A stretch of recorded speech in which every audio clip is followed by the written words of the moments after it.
Hi everyone, एक और नए वीडियो में आप लोग का स्वागत है। तो साथी, आपने अभी तक पिछले वीडियो को नहीं देखा है तो जाइए चैनल के प्लेलिस्ट में, वहां पर आपको सभी वीडियो मिल जाएगा। और आप लोगों ने अभी तक इस चैनल को सब्सक्राइब नहीं किया है तो आप लोग इस चैनल को सब्सक्राइब करें, लाइक करें और शेयर करें। तो आज का हमारा पहला प्रश्न है, कितने समय में 25% प्रति वर्ष की दर से साधारण ब्याज किसी धनराशि का 9/8 होगा।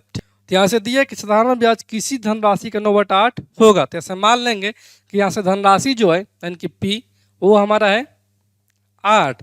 यहाँ से ऐसा ही कितना हो जाएगा, ये हो जाएगा 8 का 9/8 यानी कि हो जाएगा 9। तो ऐसे ही बराबर मतलब पी आर टी बटा में 100, तो ये हो जाएगा पी आर कितना है, ये दिया है 25% इंटू का टी पूछा है और बटे में हो जाएगा 100। तो यहाँ से हो जाएगा 25 चौके 100 और ये 4 दूनी 8 और ये हो जाएगा 4.5, यानी कि यहाँ से टी बराबर जो हो जाएगा वो हमारा 4.5 वर्ष यहाँ से सही उत्तर आ जाएगा। इसलिए ऑप्शन नंबर यहाँ से बी जो है वो हमारा राइट आंसर हो जाएगा। अगले प्रश्न को देखते हैं। अगला प्रश्न है, एक व्यक्ति 5 घंटे में 42 किलोमीटर की दूरी तय करता है। वो आंशिक रूप से 6 किलोमीटर प्रति घंटा की गति से पैदल और आंशिक रूप से साइकिल से 10 किलोमीटर प्रति घंटा की गति से यात्रा करता है।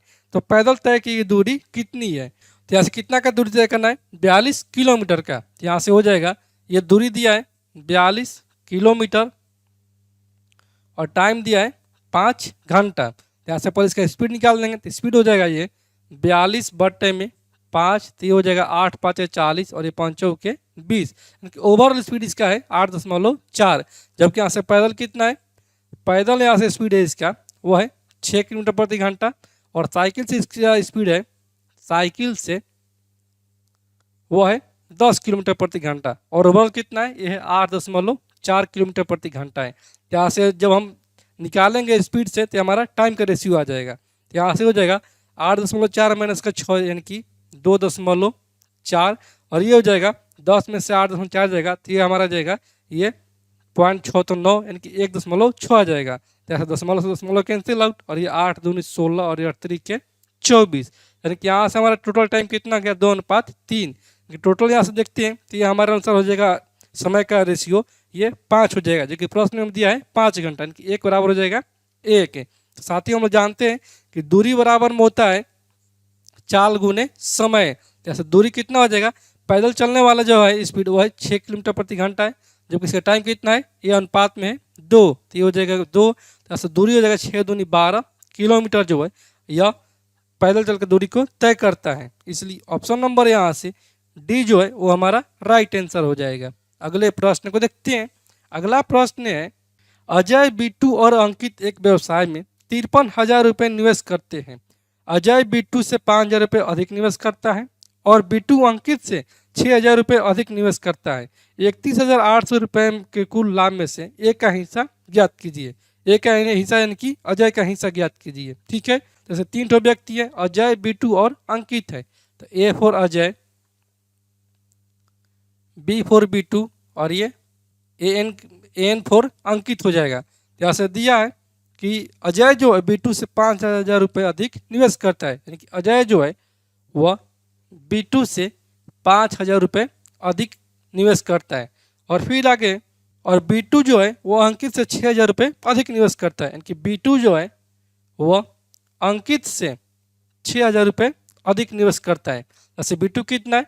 बिट्टू यहाँ से अंकित प्लस का 6,000, ठीक है, ये 6,000 है। यहाँ से अजय कितना हो जाएगा? ये हो जाएगा, ये बिट्टू का है, ये अंकित प्लस का 6,000 और प्लस का ये हो जाएगा 5,000। यहाँ से हो जाएगा अंकित प्लस का 6 5 11,000 हो जाएगा।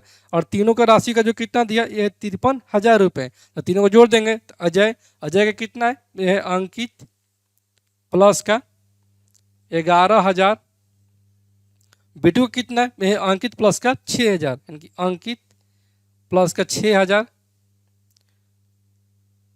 और अंकित कितना है? ये तो अंकित हाईवे किया है और इन दोनों का योग यहाँ से 53,000 रुपये है। तो यहाँ से हमारा जाएगा ये 1 अंकित, 2 अंकित और ये 3 अंकित, यानी कि 3 अंकित बराबर में ये 53,000 माइनस का 11 6 17,000। तो यह हमारा आ जाएगा ये 3 ठो 0, ठीक है, और ये 13 में से 7 जाएगा, यानी कि 6 13 में से 7 जाएगा 6 और ये 4 में से एक जाएगा 3, और ये कट जाएगा 12 तिया 36, यानी कि अंकित के यहाँ से जो राशि आ गया वो हमारा आ जाएगा 12,000 आ जाएगा। ठीक है, तो यहाँ से अजय का कितना आ जाएगा, ये हो जाएगा 12,000 प्लस का 11,000 की हो जाएगा 33,000, 33,000 रुपये जो है वो लगा रहा है अजय। तो यहाँ से बीटू का कितना राशि हो जाएगा, ये हो जाएगा अंकित प्लस के 6,000, यानी कि 12 6 18,000 हो जाएगा ये बीटू का राशि। ठीक है, सॉरी दोस्तों, यहाँ से 23,000 हो जाएगा, यहाँ से 11,000 प्लस का 12,000 इनकी हो जाएगा 23,000, यानी कि यहाँ से अजय का जो राशि हो जाएगा वो हो जाएगा 23,000 हो जाएगा। तो इन सभी का अनुपात याद कर लेंगे, यानी कि अजय अनुपात का बीटू अनुपात का अंकित। तो ये हो जाएगा, सब में 1000 है, इनकी 000 के यहाँ से कैंसिलेट मार देंगे पर नहीं, लेकिन इसका अनुपात हो जाएगा 23 अनुपात का बीटू का कितना है, यहाँ से 18,000 के 18 अनुपात का अंकित यहाँ से है 12 दिन की 12 हो जाएगा, तो कभी नहीं कटेगा। तो इन सभी राशियों का जो कितना हो गया, इनके लाभों का अनुपात 23 18 और 12 हो गया। तो 18 और 12 हो जाएगा यहाँ से 30 30 और 20 50 और 3 53 हो जाएगा, यानी कि यहाँ से 53 का जो मान दिया है वहाँ से दिया कि ये 31,800 रुपये है। तो ऐसे एक का मान हो जाएगा ये 6 बार में कट जाएगा, इनकी 600 हो जाएगा। तब पूछा यहाँ से एक है इनकी अजय का हिस्से कितना है, तो अजय का राशि कितना है अनुपात में, ये है 23।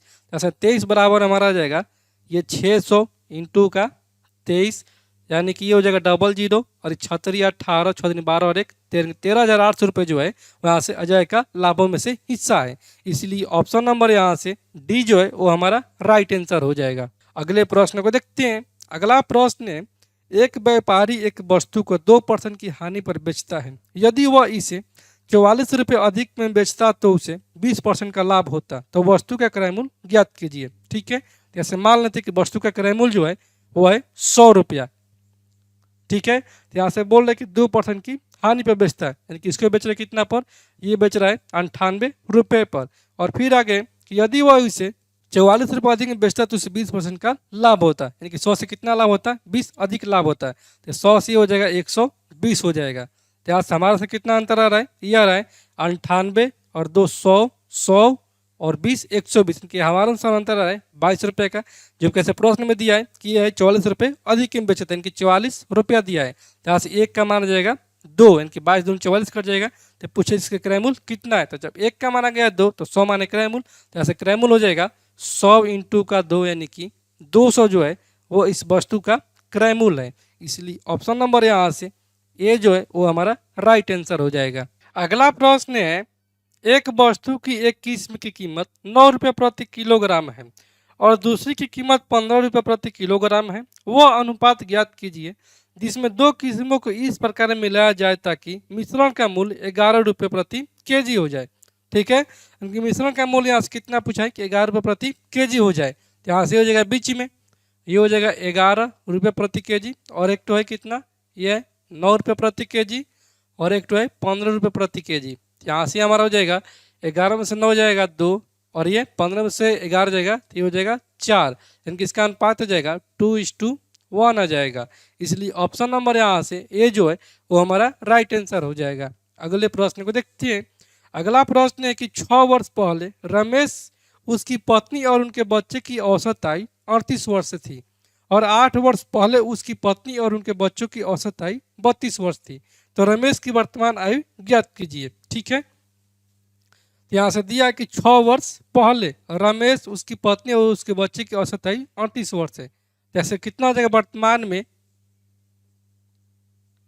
इन तीनों का आयु का योग यहाँ से हो जाएगा, आयु का योग यहाँ से दिया कि ये 38 एवरेज में गुने का हो जाएगा 3, और कितने वर्ष पहले का है, ये 6 वर्ष पहले का है। तो वर्तमान में 6 तीनों में जुट जाएगा, तो यहाँ से हो जाएगा 6 6 12 6 18 वर्ष जुट जाएगा। तो यहाँ से हमारा जाएगा 3 8 24, तितरी का 9 2 11 प्लस का 18, तो यहाँ से हो जाएगा 18 14 32 हो जाएगा, यानी कि 132 वर्ष जो है वो इन तीनों के वर्तमान आयु का योग है। जबकि यहाँ से दिया है कि 8 वर्ष पहले उसकी पत्नी और उनके बच्चों की औसत आयु 32 वर्ष थी। ठीक है, कि 8 वर्ष पहले उनके बच्चे और उनकी पत्नी की औसत आयु 32 वर्ष थी। तो यहाँ से हो जाएगा पत्नी और उनके बच्चे जो हो जाएंगे,